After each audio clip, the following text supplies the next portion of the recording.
All right, Bobby, you're our intro guy. Today is a special day, and today is a podcast where we talk about that special day.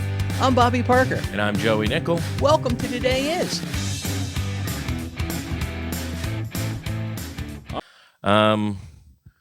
We're here. Yeah, we're here. Welcome to the show.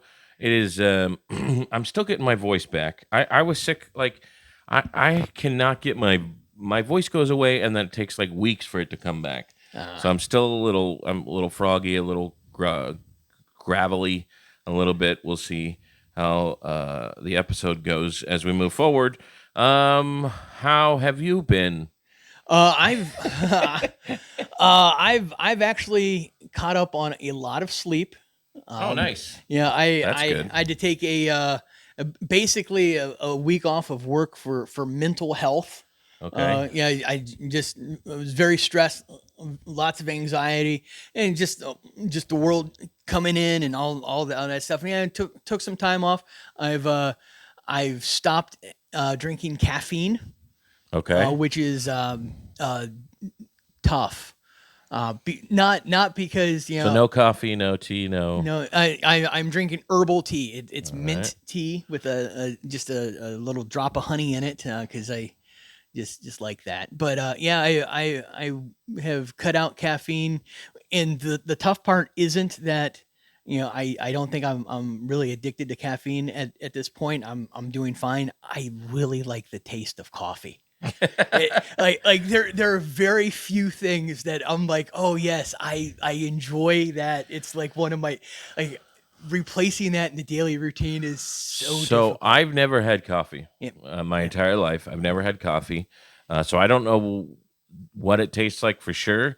But apparently, there's something called Postum, Okay. or that's like a coffee substitute that's supposed to taste like coffee. Okay. And there's another thing, I forget what it's called. There's another one too, but I forget what it's called. But there's other things that supposedly taste like coffee, but I don't know. I have nothing to compare it to because I've never actually had coffee. Right. And the thing is, a lot of those will end up having some caffeine as well.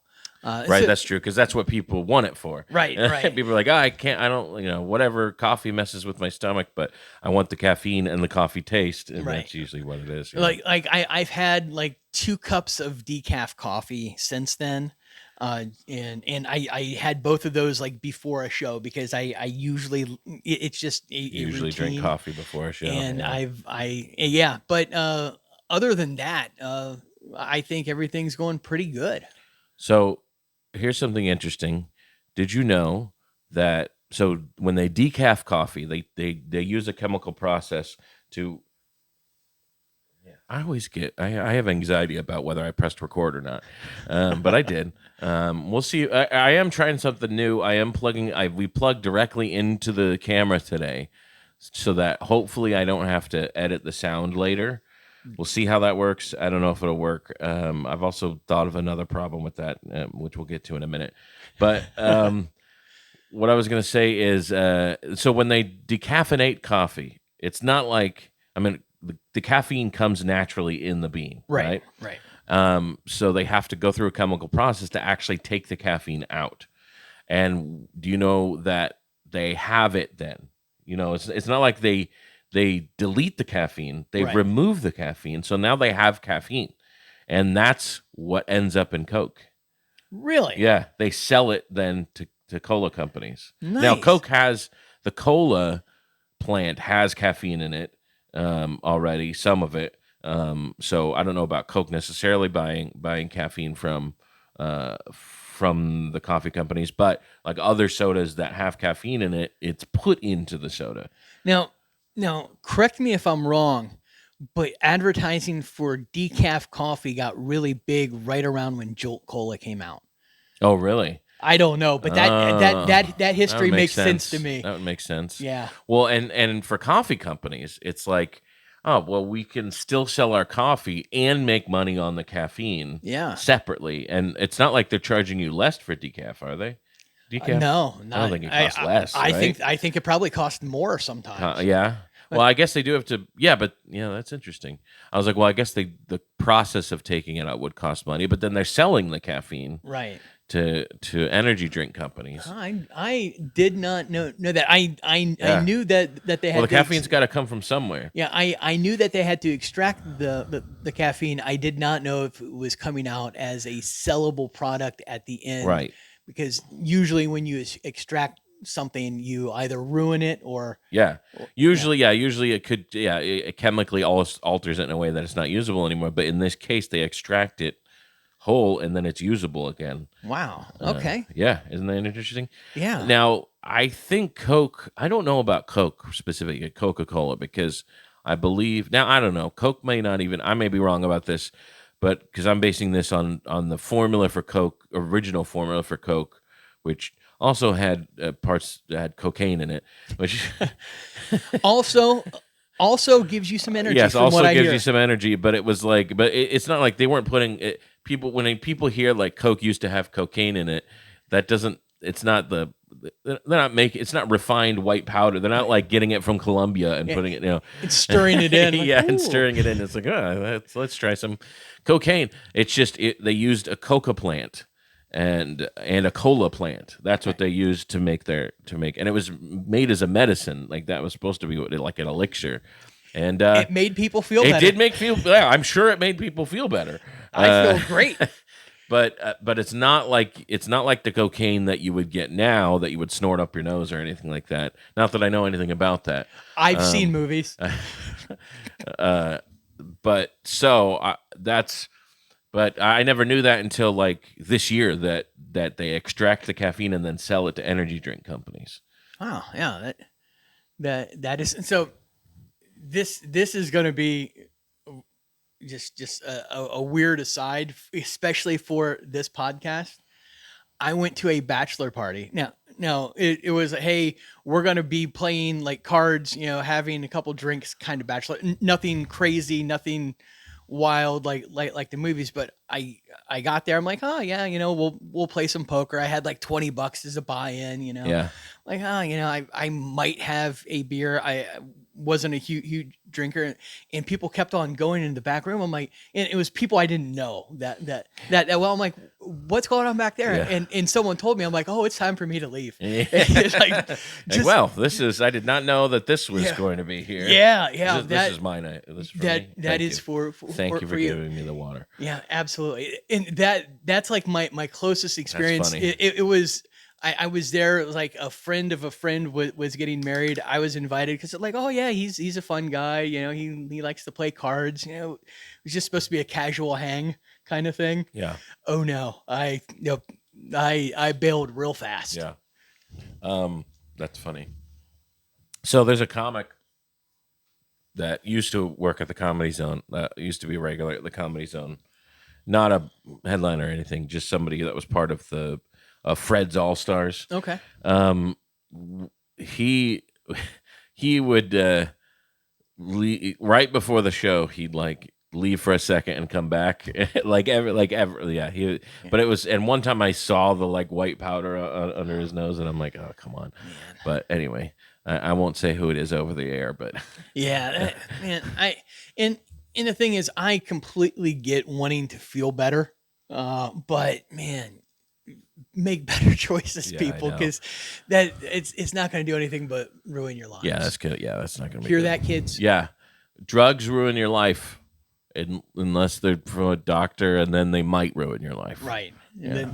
Then just maybe trust the doctor, but we depending on the doctor. Yeah, we don't know anymore. Yeah. Trust us. Listen to us. Ask us all the questions. We'll tell you what medications are right. Don't trust your doctor. No, that'd be silly. Yeah.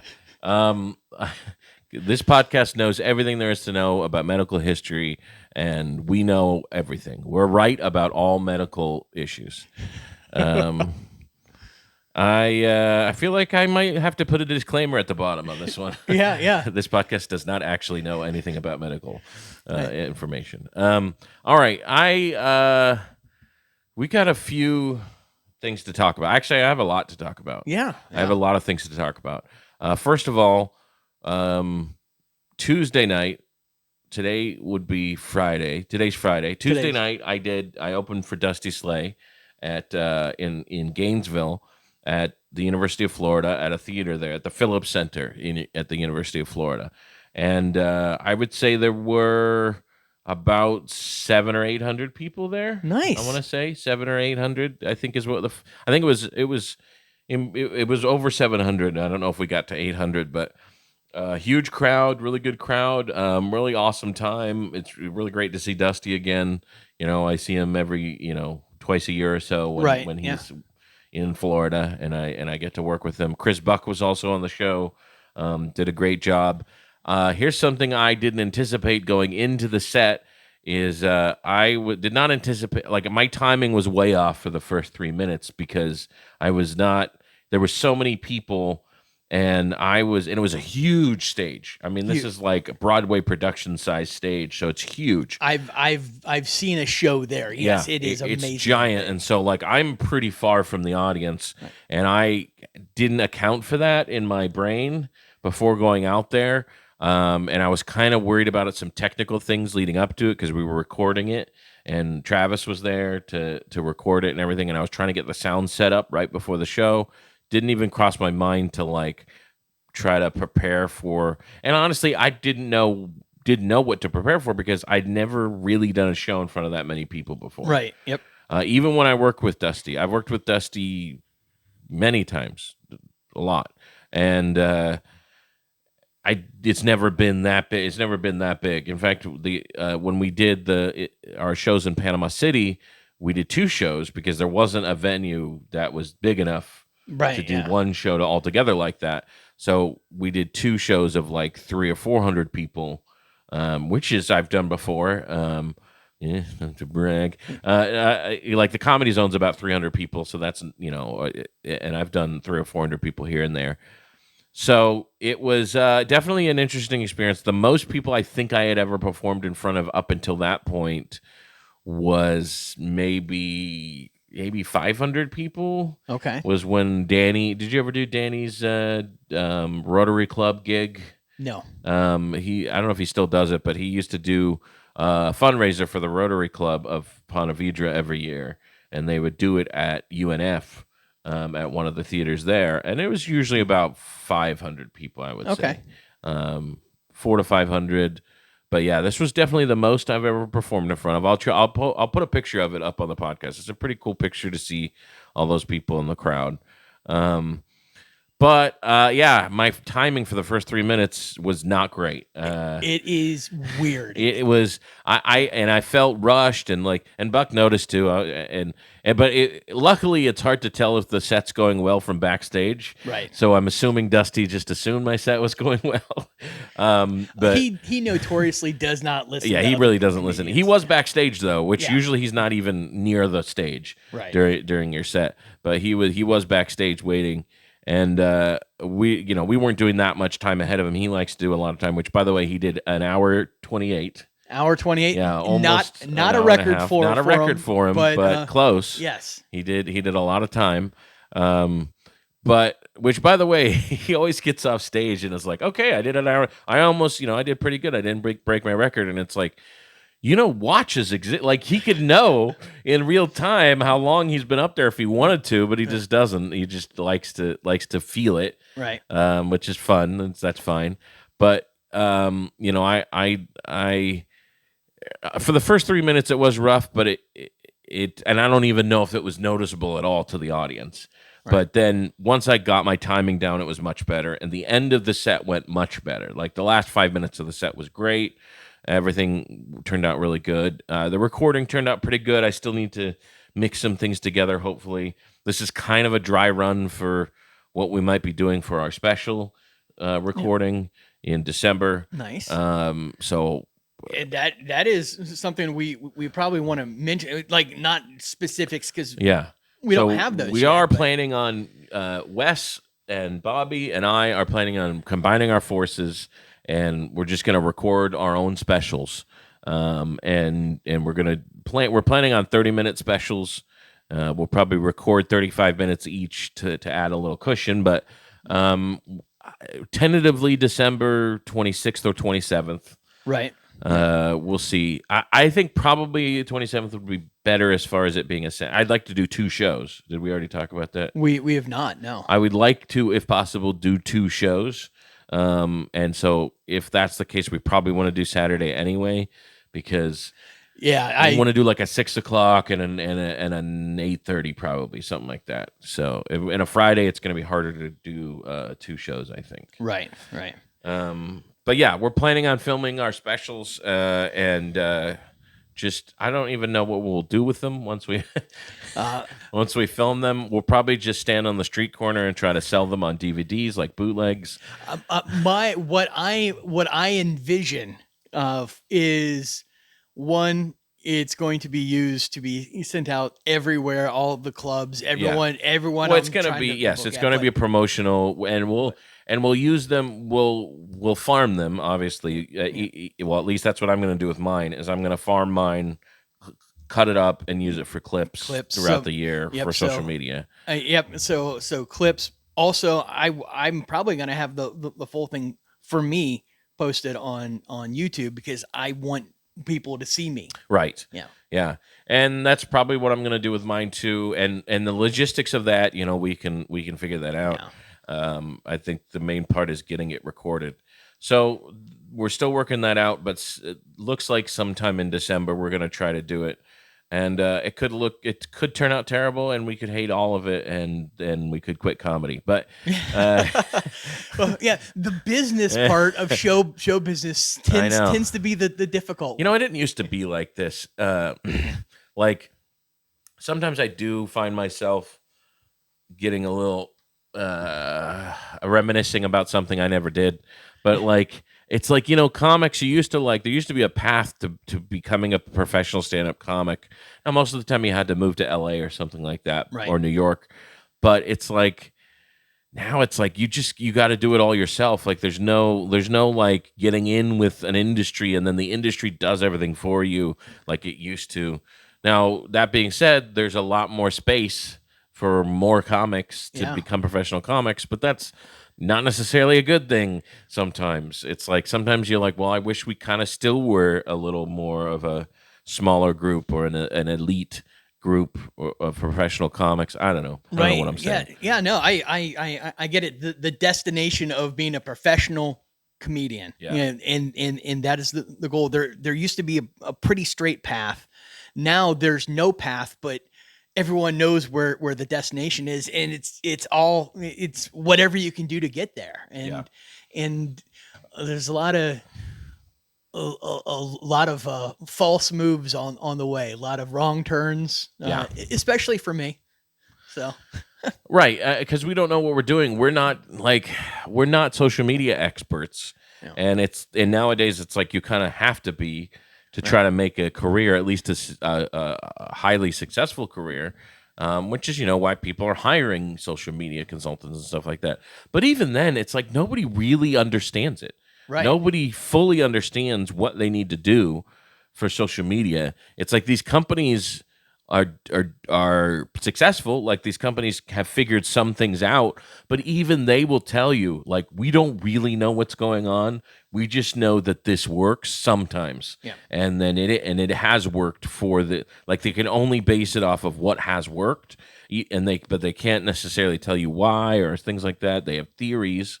Yeah. I talked to somebody, a couple years ago, I did a show in Key West where they were having their album recorded. The guy I was opening for was having his album recorded, and the company that recorded the album also recorded my set. And I ended up with a very good professional recording. He didn't even charge me for it or anything. He's like, hey, I'm just going to record it for you for free. And I ended up talking with the guy for a long time after the show, and he was saying, like, just telling me some of the social media stuff that they use, and he's like, here's what we do. He's like, honestly, when it comes down to it, anybody who tells you they understand social media and know what to do is lying, because nobody really knows what to do. They just know that they just try everything, and then some things work, and then when it works, and the thing is, like, sometimes it works, and then you try it again, and it doesn't work ever again. 60% of the time, it works every time. Yeah, exactly. So it doesn't. it's one of those things. It's like we'll never really understand it because it is all so subjective, and it's all just you don't know what's going to hit, and it's algorithms and things like that, and it's very hard to understand. And people have tried, and people understand it more than I do, but I think it's just something that I think it's just so big, and there's just so many people. I agree. I think the best advice I got was from comedian Moody Malavi. He's based down in Tennessee.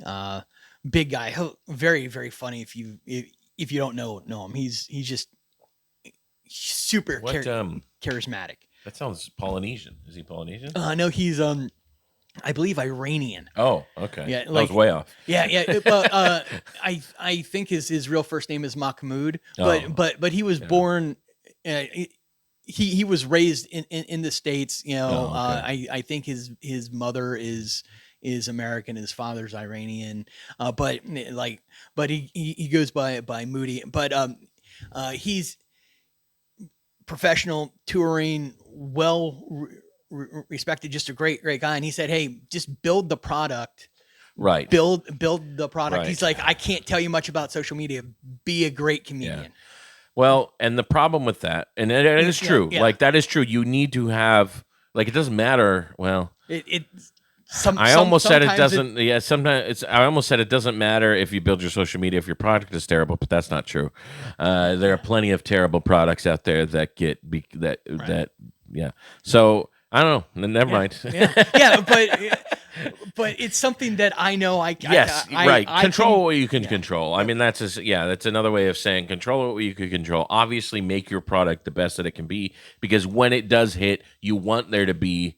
You know, this is I think a big problem that I think is not really happening as much as it used to, but this happened right after COVID. Obviously, there were so many social media people out there, and then they ended up taking over the comedy clubs. Well, honestly, I haven't seen there's been just a fraction of the amount of social media people doing comedy clubs now. At least I'm basing that on what I've seen booked at the Comedy Zone. Right. There was a good couple years there where every other weekend was a social media personality and not a comic. Yes. Like just somebody who cobbled together an act that was not very good. And there were times when our manager would book me saying I need you to do 20 minutes because this person doesn't know how to do comedy. They're selling tickets and that's about it. And it's like, we're going to have a terrible show if they're like, we're having you do 20 minutes. We're having the feature or whether I was featuring or not. Sometimes I would, as an MC, do 20 minutes ahead of a social media act. And it was like, and then the feature would do 35 minutes. And it's because we're trying to give as little time as possible. Or worse, the guy would show up and be like, no, I can do 45 minutes. Right. And then it would be 20 minutes of comedy and then another 25 minutes of nonsense or stuff that he thought was funny or just trying to do his characters or whatever. Yep. The only time that it was good was when it was a comic who became a social media sensation and then but was still a good comic. Right. There's a few of those.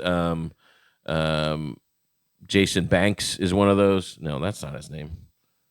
I don't. Wait, is that his name? I think that's his name. Okay.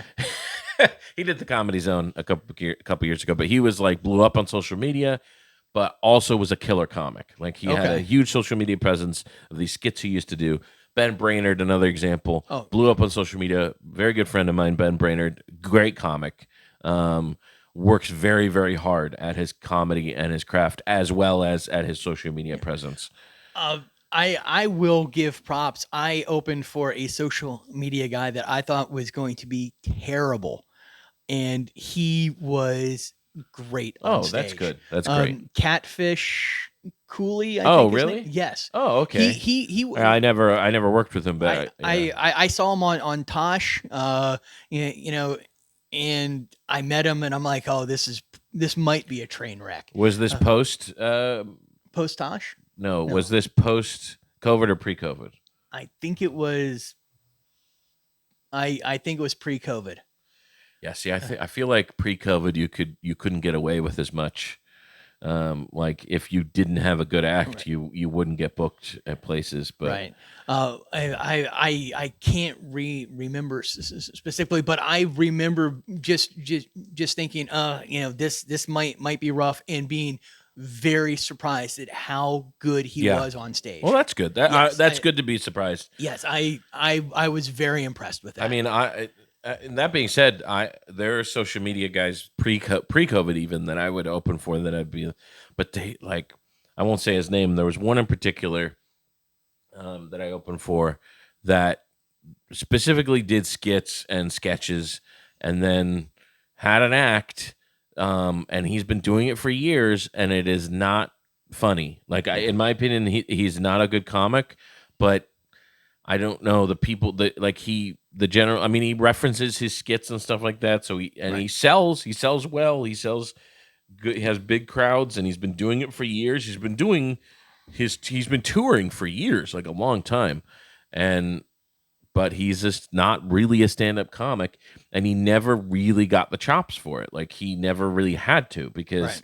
he became so popular on social media and sells tickets. He doesn't need to get the chops, but it is annoying to have to open for somebody that you know is not a good comic, but they're going to destroy anyway because they're all their fans are there. Right. And in most cases that only gets you so far, but sometimes it can sustain you. Sometimes just Yeah. being and whether or not he's funny in his social media, that's up to the people watching it. I guess they find him funny on social media, but I think Yeah. there's less and less of that though every year. I agree. I think that there are different venues where people can experience that, and they're Yeah. realizing the comedy clubs might not be the Yeah. best for it. Also, people are going to these shows. I think there was a whole time period where you'd see a social media guy sell out, that kind of stuff, and then not come back the next year because nobody would come the next year because once they found out, oh no, this guy's terrible on stage, Yeah. and it's like. And it's like, oh no, it's like you're supposed to watch him on your phone, like that's where it's supposed to be. Yep. Let's keep it there, and but then there are those who do develop an act, which I'm. It's always good when they do, and they can continue to do live shows, and then you see some of the longevity. I mean, I'm not going to name any bad names, but I've never seen her live act, but Pinky Patel, I keep seeing her come back, and she Okay. keeps selling tickets. I don't know if she was a comic ahead of time, but I know she's a social media kind of built her way up in social media and sketches and stuff like that. I don't know if she's a good comic or not, but she continues to sell shows and continues to have longevity. So whatever she's doing has helped, or has allowed her to have longevity. Maybe I'll open for her one day and find out whether she's a good comic or not. But whatever she's doing on stage, people respond to. Obviously, it does eventually, like we were saying, eventually, if you don't have the product, that people aren't going to come. Right. So eventually, it's going to work itself out. But the problem is when when There it's taking the spot of somebody, somebody who's could be doing a good show, could be taking up that stage at the Comedy Zone and having a good stand-up comedy show. Yeah. One of the things, I had a conversation with the owner of the Stardome, Bruce. I happen to know his name. That makes me happy. Yeah, little brag in there. Yeah. But I had a conversation with him, and his point of view was, I just want butts in the seat. Yeah, He's right. like that. Of course, that's it. He's any like, club owner, any venue owner, they are trying to run a business. It's like, I want people to come and I want to make money. Now, that being said, and I understand that, Yep. and I understand that that's where most venue owners are at. But that being said, in my opinion, there is something to having a bad act that, like if I were to own a comedy club and I had a bad act, but they sold tickets, then what if they don't come back the next time because they find out that it's a bad act?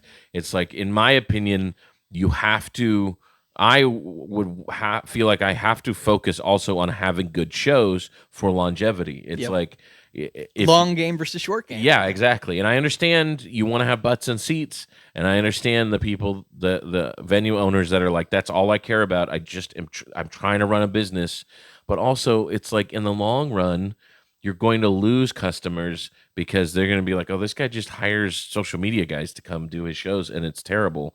And then you see, down the road, not that Stardom's going to have this problem because they've been around a while and they're pretty successful, but I could see this. I mean, I can see it happening with other clubs that I won't name the clubs that are in Jacksonville.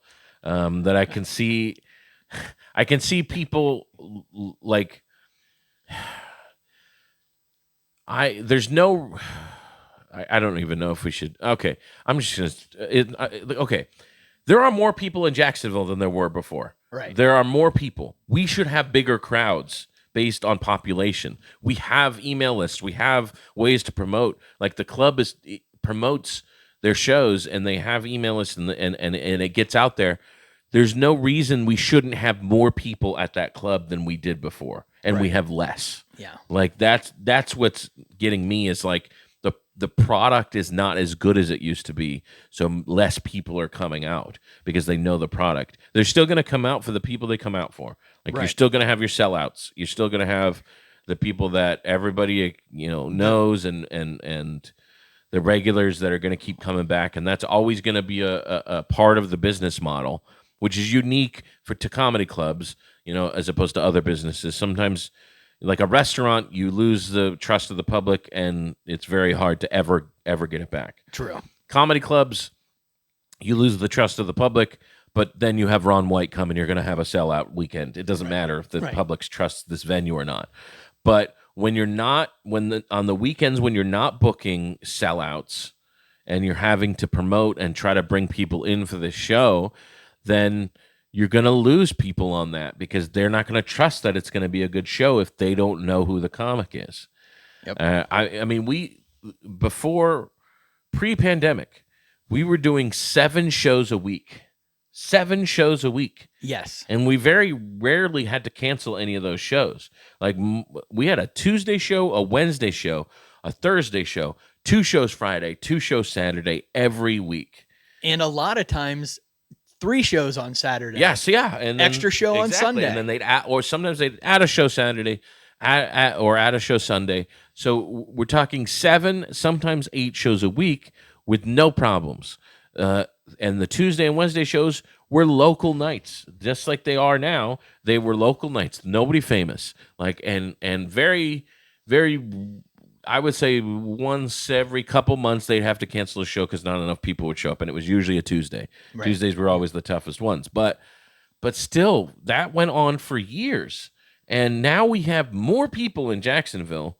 We have a bigger market now than we did back then. Yep. And we're having less people. We have less people coming to the shows. Yes. Like this is what I'm like. In the long run, I understand you want to get butts and seats, but in the long run, if you don't have a good product, you're going to lose audience members, and you're not going to be able to sell those tickets that you used to be able to sell. Yeah, I think that what a business model used to be was, hey, the social media guys, they'll have that show like on a Wednesday. It's the Wednesday show. Or a matinee. They used to do matinees of these social media shows. Yeah, and it was like, hey, yeah. And you get their fans in, you make some money, you give some opportunities. Yeah, and if it seemed like it could be something for the venue going forward, maybe later. But you always had the comedians. Yeah. That was super important. I mean, I'm sure we sound like boomers or something. We sound like dinosaurs. 100%. But here's what's happening though. Comedy clubs are no longer the venues comedians are doing. Yep. Like you're seeing comics who are great comics who have built a fan base, and they're like, I don't need a comedy club anymore. I can go anywhere. I can just go to we're seeing comics move to theaters way faster who have fan bases than they used to. Like it used to be to move to a theater. I I mean, to start selling theaters, you had to be on TV. Like you had to Yeah. have a sitcom. You had to be Jerry Seinfeld or something, or Ray Romano to sell a theater. Otherwise, you were doing comedy clubs. Yeah. You were coming up in the ranks and stuff like that. But now comics can, and this is the good and the bad. You know, there's the plus and minuses of the social media era. Obviously, the plus is that if you're a good comic and you hit and you can focus on a fan base, then it's way easier to just do your own shows. Right. And- Absolutely. And work at venues that aren't theater. I mean, look at how many breweries now have comedy shows. Yes. Like, look at how it. Like, honestly, I work every week. I'm out there where I'm full time doing comedy. You know how many of those shows are actually at comedy clubs? Maybe one. One a month, maybe. Yeah. Like the rest of them are not comedy clubs. I'm not working in comedy clubs, and the comedy clubs I used to work in are closing down too. R.I.P. Porky's. That was a great comedy club I used to work at in Central Florida, and they're closing down. I don't know the details. Maybe it was just time. Maybe they just were done with it. But great club. Gave us free barbecue every time I did the shows there. There's nothing better. Comedy and barbecue. Yeah. But like another club that I used to work, I just can't. I don't. They don't pay enough. They're not set up well enough. They sell tickets and they have people at the shows, and the shows are usually good. I'm not going to name the club, but there's a club that is south of here that I used to do 2 or 3 times a year, and I haven't done it in like a year and a half because they don't pay enough. Like they're still stuck in an old model. Like I'm not driving 2.5 hours for $75 and no hotel.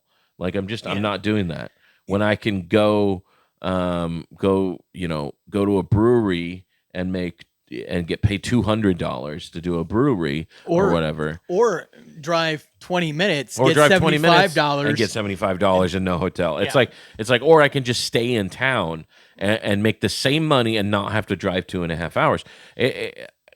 Or I can just run an open mic. That's why I'm running so many shows. It's like, okay, I can get the money I would have made, to get booked for a 2.5 hour away gig in town and not have to drive anywhere. I mean, it requires more a setup on my part. It requires me to be more involved in the building of the show, but at least I don't have to waste money driving there and getting a hotel or whatever. I don't know. And I think the private gig era is way bigger than it used to be too. It's way easier to get. I don't know if that's true. Maybe I'm just better at comedy, so it's easier for me to get private gigs. But I don't know. I feel like even small businesses are hiring comics to come do shows and stuff like that. I feel like we're definitely in an era of, let's hire this. We're having our employee. Our business of 20 employees is having their annual Christmas party. Let's get a comic to come. I think people are more doing that more than they used to. Absolutely. So it's much easier to get private gigs and parties and corporate gigs. I don't know. I just the era of comedy clubs being the end all and be all of stand up comedy, I think is over. Like I just don't think. I agree, except for the certain like. I'm gonna say the classics, the all times, like in New York City. New York's a different thing. Right. And so New York's run, and they have the infrastructure and the comics to do it. Right. Maybe in the industry. Maybe in L.A. L.A. Yeah, sure. There's still comedy store, but still... even the comedy store is vastly different than it used to be. Like it's not run the same way it used to be. It still exists, and I think they've actually. Comedy Store is a good example of a club that has evolved, and they have multiple rooms, so they allow comics to just build their own shows, which is, I think, where stand-up comedy is going in general. People are just building their own shows and creating their own platforms. Yeah, and I think the Comedy Store has evolved to allow for that. Yeah. Speaking of building our own shows, I think we should reemphasize again, we're doing our own special in December. Yes. December 20, probably 26th to 27th. Please buy tickets. The idea is that the tickets cost will go to covering the production cost of the specials. So keep that in mind, for the tickets as you're buying tickets and promote it, helping us and get the word out there. Venue TBA, we're working on getting a venue.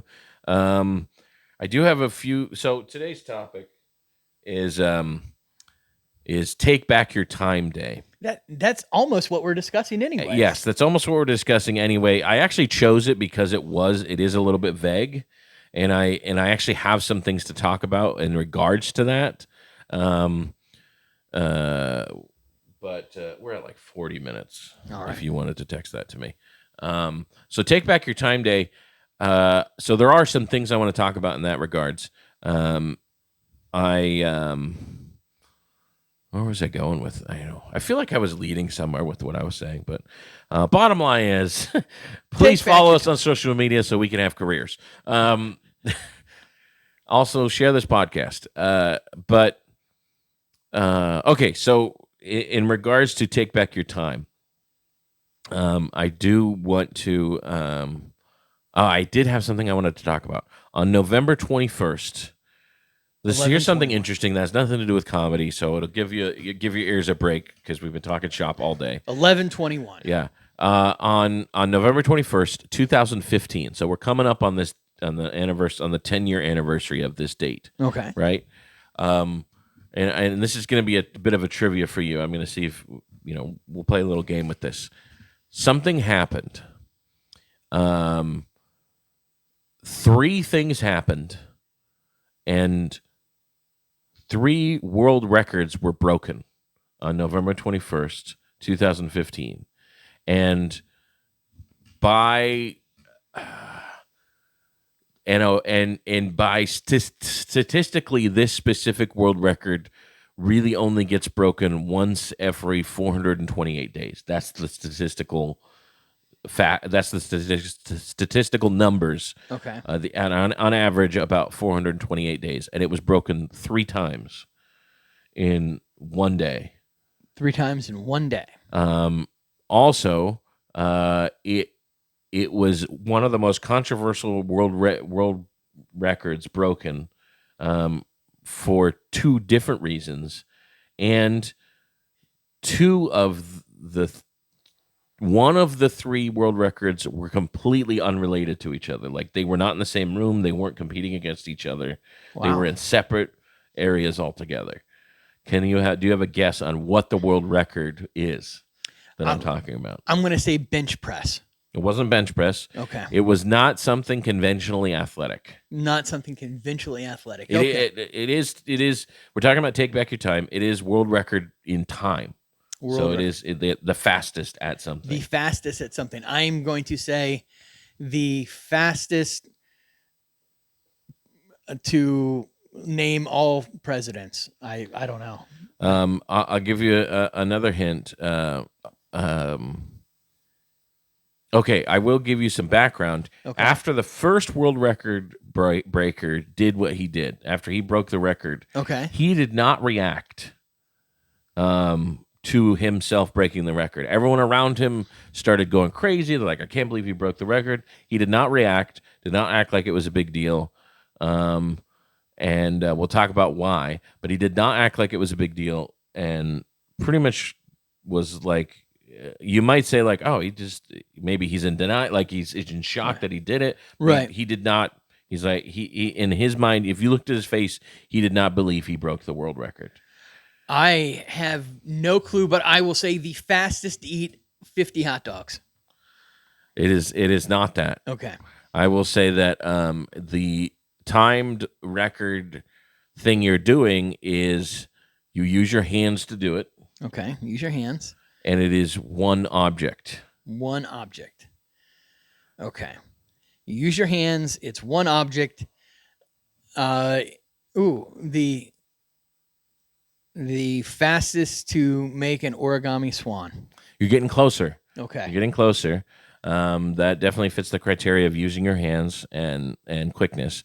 This is something that is so there's no art involved in this at all. Like it's nothing subjective. It's like you do it, you start it, and you finish it. It's very objective. Is that the word I'm looking for? Subjective means Yeah, it could mean other right. Okay, It's it's very objective. It's like you start it and you finish it. It's obvious you did it. Yeah. And I will use the word solve. Oh, Rubik's Cube. Yep, Rubik's Cube. Rubik's Cube. Got it. So the world record fastest to solve a Rubik's Cube. Now there is a whole committee. There's a whole that oversees this and everything to judge the world records. They have a specific way of scrambling them to be fair for everybody. Right. So like obviously they're not one move away from being solved and like I broke the world record. That's not it. It's like it has to be a specific way of scrambling it, and then from there you have to solve it.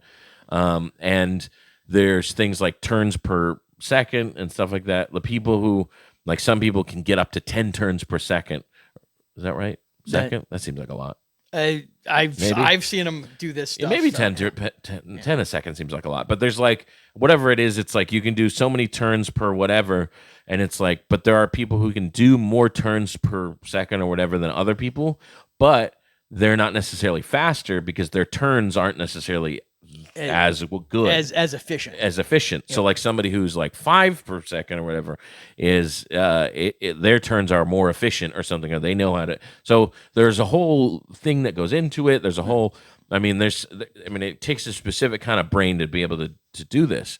So the person who on November 15th, the person who broke the world record for the first person to break it on the 15th,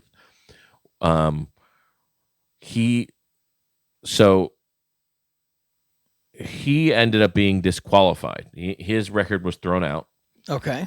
And he knew it was going to be the moment he dropped the Rubik's Cube and had it solved. Do you have any idea why? I'm going to guess because he took the stickers off. No. So he did not know until he solved it Right. that he would be disqualified. But that's not saying that nobody knew. He didn't know though. Because he opened his eyes before he started a second early or something like that, or No. No. So they actually have it in a case, and then they Okay. remove the case, and then you solve it. Okay. And actually, you can look at it. I think you can look at it. The timer doesn't start until you pick it up. Okay. So you can look at it as long as you want. I think. At Okay. least that's based on the videos I was watching. It's like it looked like they looked at it for a while, and then once they picked it up, and there's like a sensor there's like a sensor on the table, and then once they pick it up, the timer starts. Once they drop it, the timer stops. Okay. And but once he dropped it, he knew he didn't really win the world record. he missed the table. No. Okay. I have no idea why did he miss the world record? So, it was so fast, and he knew. So he's been obviously this is something he's done for years. He's been trying to.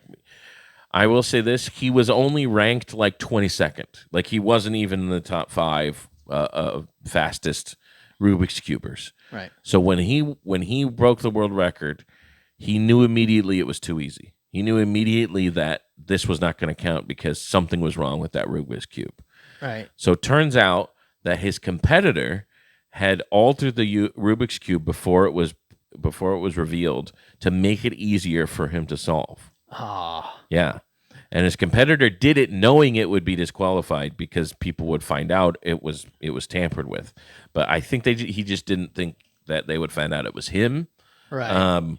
But then they did find out it was him, and they banned him for life. The person who did it was banned for life. I'm glad that guy got banned. You can't blame the guy who picked it up and solved it. So yes, they didn't blame him. He's not banned, but his record was he did not break the world record. Which is understandable. It sucks, but it's understandable. But nobody knew that for a while. Like, there was a good time there where everyone thought he broke the world record, including everybody in the room and everybody watching and stuff like that. So then, in another city completely, who was also having a Rubik's Cube competition, in another city completely, somebody else broke the world record on that day, on the same day. Same day, somebody else broke the world record. And it legitimately broke the world record. Wow. And then he obviously everybody went crazy. They couldn't believe he broke the world record.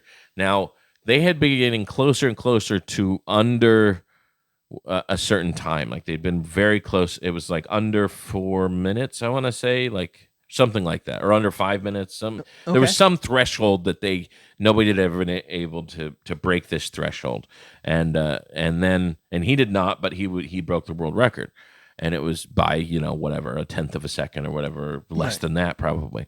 So everybody got excited. Then literally minutes later, in the same competition, somebody else broke the world record. Oh man. Yeah. And so then, and by Rubik's Cube rules, he never held the world record. So it negates whatever world record was broken in the same competition. So like he never actually got to hold the world record officially. Right. Even though he had the world record for like a couple minutes, the guy who broke it after him is the official world record of that day. Okay. So because it was broken in the same competition on the same day. So that guy needs to take back his time. Yeah. Right. He's like, hey, this is my time. Yeah. I get these 3 seconds. I want a certificate. Yes, exactly. So he never got the official award of having broken the world record or having held the world record, because that's how they do it. So 3 people broke the world record on the same day, which is basically statistically impossible. Which obviously one of them, yes, was impossible. Right. But the other 2 also almost statistically impossible, but only one person ended up holding the world record at the end of it. At the end of the day, one person held the world record. That is crazy. I've never been good at Rubik's Cube because I've never actively cared. Yeah. But like my dad, in his 70s, he's like, I'm going to figure out Rubik's Cube because I can do it while I'm sitting here and it gives me something to think about. And now he's a Rubik's Cube expert. So I guess I've got that to look forward to. My son loves Rubik's Cubes. He does them all the time. He's pretty good at solving them. And it's less about, it's so funny because like you see it and you're like, okay, you're trying to match everything together. It's less about that and more about the moves you're doing. Like, there's ways to do it where no matter how it's put together, you still do these series of moves and it solves it. That's just how Rubik's Cubes are. Okay. So it's like you really don't have to just look. It's not really, and this is obviously from somebody who isn't good at it. Right. So you can take this. I could be completely wrong, but what it seems like is it's not really about I need to match these colors like you would think. It's more about I'm going to do a series of moves as quickly as possible. And this series of moves, no matter how it's scrambled, is going to result in solving the Rubik's Cube. Yeah. And there's different series of moves, I guess, and stuff like that you could do. Like chess, I would assume. It's like chess where it's like you have a series of moves that you work on. It's less about just reacting to what you have and more about planning ahead. Kind of, I don't know. That's cool. So you actually just mentioned chess and makes me think like I'm most likely volunteering at a chess tournament in May. Oh yeah, yeah. Does your son play chess or he does not at all? You're just doing it for the love of the game. Doing it for the. One of my best friends is a elementary school teacher out at the beaches, and he started a chess club, and he's just been talking to other people out there, and it turns out he met the president of the United States Chess Association. Really? Yeah. Who's that? I don't know the guy's name. But like he's like this guy's like really into it. It's like, yeah, I'm going to help out with the tournament, like high level. Was their name Murray? Murray Head?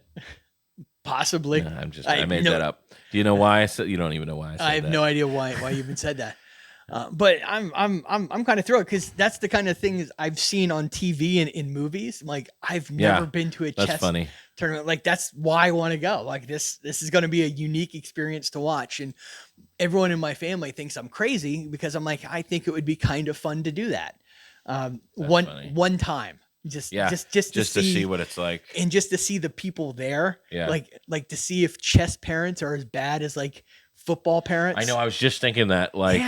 Like football, like sports parents are terrible. I would assume chess parents are not as bad, at least during the tournament, because you're supposed to be quiet, right? Right. Like I assume that being like a official for chess is not as tough in the moment in the game as it would be for like football or baseball. Well, yeah, but here's the thing. My buddy, he volunteered at a chess tournament that other guy told him about. Like, hey, come see what it's like to run it. He's like, yeah, I had to kick out a chess parent. Really? Yeah, he's like, I had to kick out a Russian chess parent because he was standing too close and potentially like giving information. Like, so it's more about cheating than it is about yelling at the ref. yeah. But I'm like, wow, that's crazy. Like, I would enjoy seeing it because I legitimately don't care about it, Yeah, about any of it. So, yeah, I'm kind of thrilled. Well, that sounds interesting. You'll have to tell us about how it goes, but that's not till May. Yeah, not till May, but just fun little aside. Yeah. And it looks like we've got some stuff coming up here. Yeah. So I wanted to. Well, this is okay. This mouse is messed up. Okay. I wanted to catch up on some fan mail. Yeah. Let me see.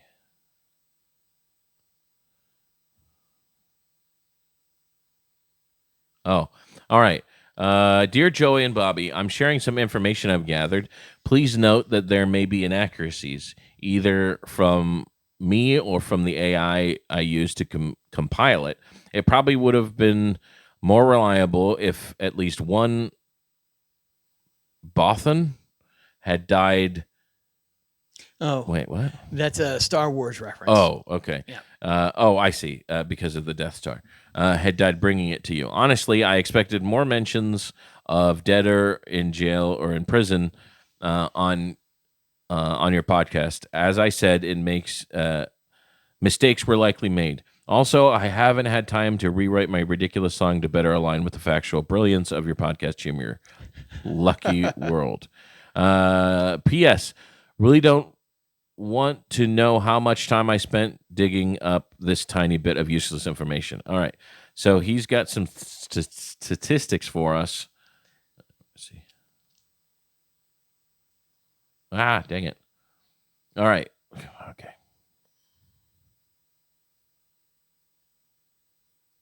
I don't know how to. All right. I don't know what I'm doing now. Okay, I'm trying to bring up. Okay. Okay, this is all very interesting stuff for you. What? I'm just trying to open. Okay, never mind. I'm just trying to open this document. I can't. Here, hold on. Let's try downloading the document.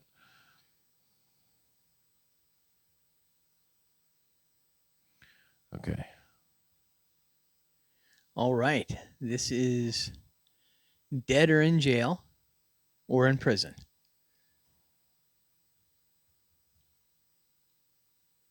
Okay. It just zooms in. How do I scroll? Like, I want to see up here. I don't understand. I think it's two fingers and up and down. That just zooms in. I can't like, okay. Yeah, see, it just zooms in. Wait. Oh, there. Now I can grab it. Okay. All right. Based on a complete reanalysis of all 56 uploaded files, here are all confirmed mentions of the phrases "dead or in jail" and "dead or in prison," including the episode name, person mentioned, if any, and conversation excerpt. So Okay. this is a pretty extensive list. Okay. Season 1, episode 13, National Ugly Christmas Sweater Day.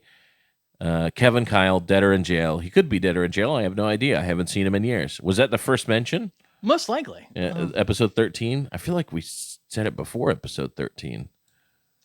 This is all of the episodes, though, that he has downloaded. So he might have missed some of the early ones. Episode 15, Humiliation Day, Ohio State Day, National Goof Off Day. We can't count the best of. Yeah. That's National Sleepover Day, National Pickleball Day, National Handbag Day. So it looks like 1, 2, 3, 4, 5, 6. So 6 episodes so far. We've said. I feel like it's been more. I think so too. Where we've mentioned debtor in jail or debtor in prison. So this is a list. This is a statistical list of how many times we've used the term debtor in jail or debtor in prison. Now, I don't want to nitpick, but I think it would be a much better project if we actually found out if the people were dead or in jail. Yeah, if we go through, maybe this is how we're going to use the information. Yes. So thank you for compiling this, John. Absolutely. We're going to use this information. We'll do a debtor in jail update. Maybe we need to find National Debtor in Jail Day. Oh, here we go. This one has 11 episodes. 11 episodes. Okay. This one lists 11 episodes. So 11 episodes we've mentioned debtor in jail.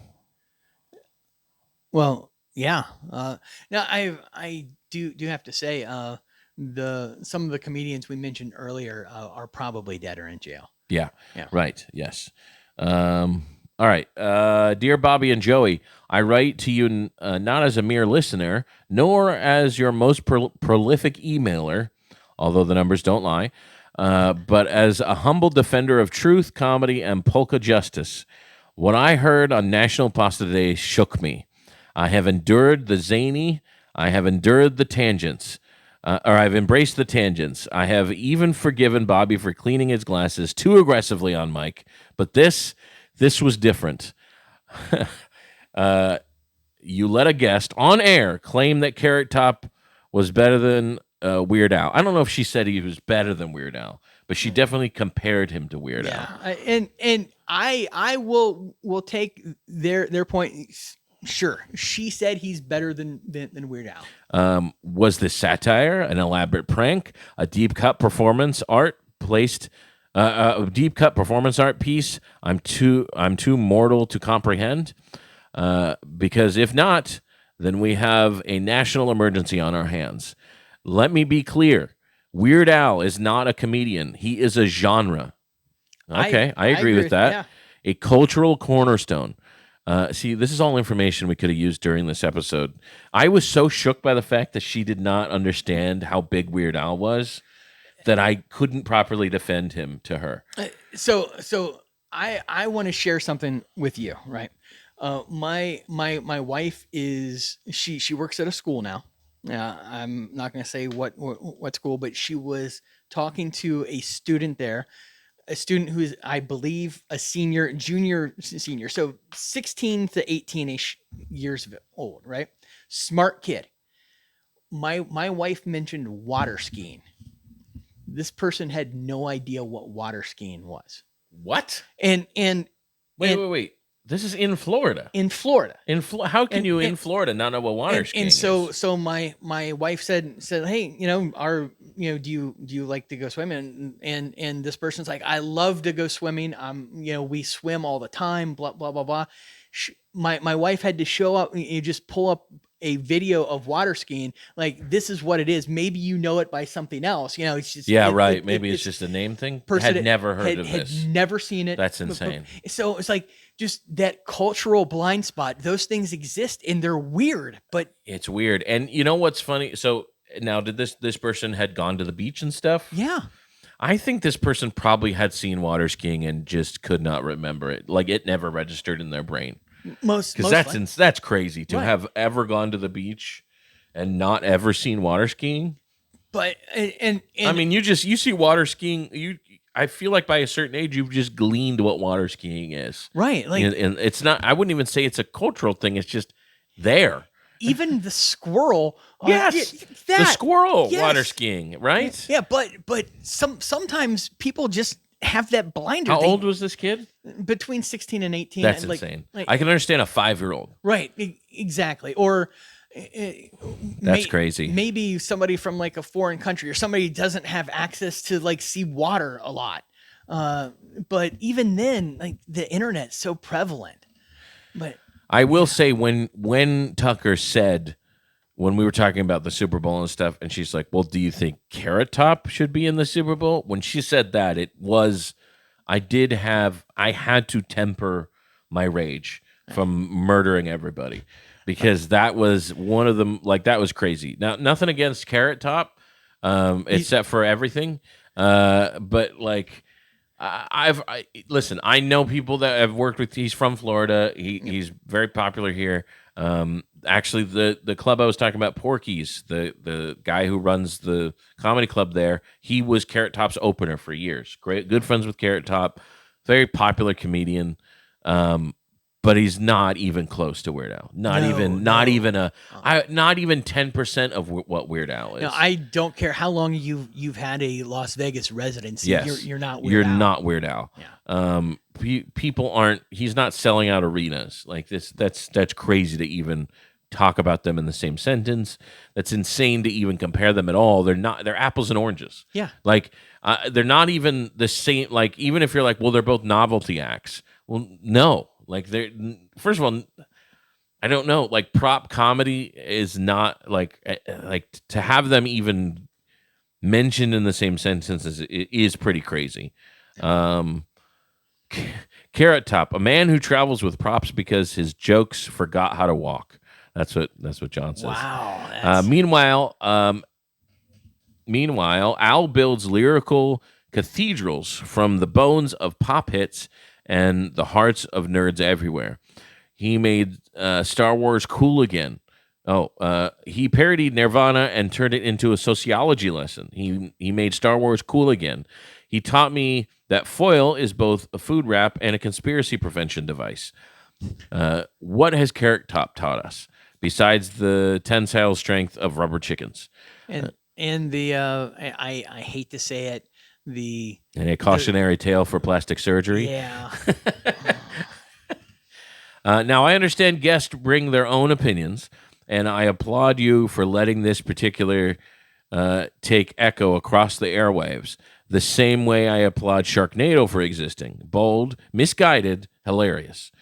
But know this: if there's a Super Bowl without Weird Al, if there is a Super Bowl without Weird Al, I will storm the stage with an accordion and cape of cold cuts.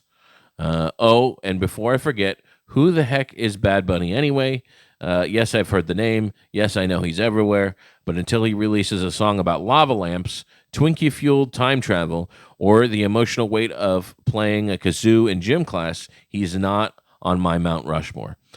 So next time someone casually drops Bad Bunny and Carrot Top into a conversation about who's worthy of the Super Bowl halftime show, please throw a chair, or at least a firm accordion chord.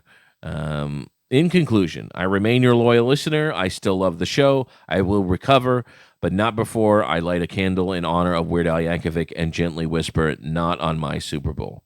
Dramatically yours, John. I won't say his last name, John. I absolutely applaud the fervent dedication to Weird Al.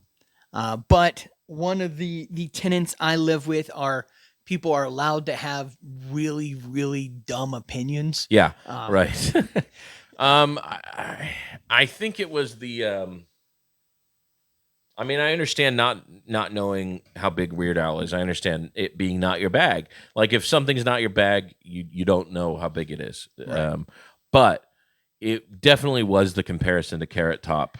Yeah. That infuriated me in a big way, and I'm sure infuriated John. Yeah, I don't. It's to be honest, I haven't talked to her since she said that. She's, we probably are never going to see each other again. No, I'm just kidding. I don't really care. But yes, it was pretty wild. It was pretty wild to hear that mentioned.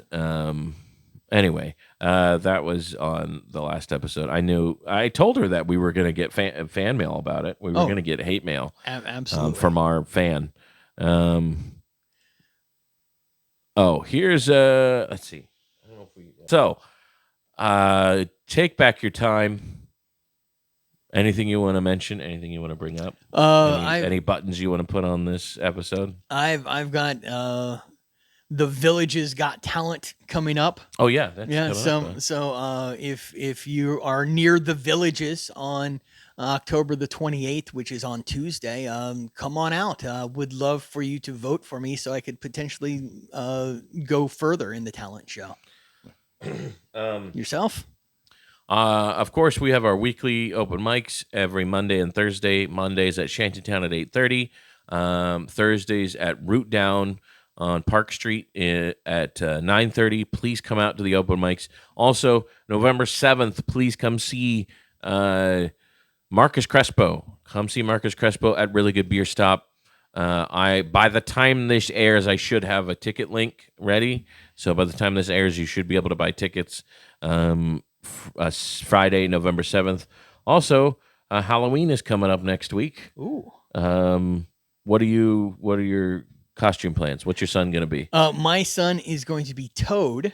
Okay. From Mario. His friend is dressing up like Mario, and they've got go-karts that they are going to drive around like Mario. Oh, karts. Nice. All right. So that is going to be pretty cool. I'm going to be in a fairly standard, like clownish costume to pass out candy. So I'm kind of thrilled.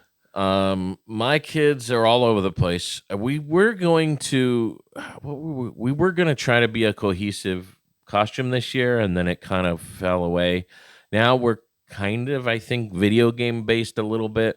I'm going to be Steve from the Minecraft movie. I'm going to be Jack Black Steve from the Minecraft movie. That works so well. My oldest son is going to be Garrett the Garbage Man from the Minecraft movie. Okay. The Jason Momoa character. We even bought him a pink leather jacket. Nice. And a wig. I feel like his costume is going to be the best one of the families just because it's going to be so accurate. So there's that. My middle son is going to be Link from Legend of Zelda. Okay. He's been working very hard on putting this costume together. I know he was very excited about the bow and arrow. He's very excited about it. The youngest one, I'm not sure. I know that today we are doing a trunk or treat at the elementary school, and it is a Star Wars themed trunk or treat. We're decorating for Star Wars, so we are going to be Star Wars characters for that one, and he's going to be Luke Skywalker, which is his go-to Star Wars guy. I'm probably going to be Boba Fett, but I don't know what he's actually going to be on Halloween. I don't know what he's decided he's going to be. Sounds like me growing up. Yeah. I'd kind of figure it out the last moment, just spatter blood on my face. There was talk of Mario. There was talk of other characters. We'll see what happens with that. My wife, I don't know what my wife's going to be. She's going to be something, maybe. I don't know. All right. So that's please come to our shows, upcoming shows. Thank you for listening. Today is Take Back Your Time Day. Today, I'm really out of sorts right now. Today is whatever we say it is, and you're here for it. I'm Joey Nickel. I'm Bobby Parker. See you tomorrow. Have a good one. Today is whatever they say it is, and we're here for it.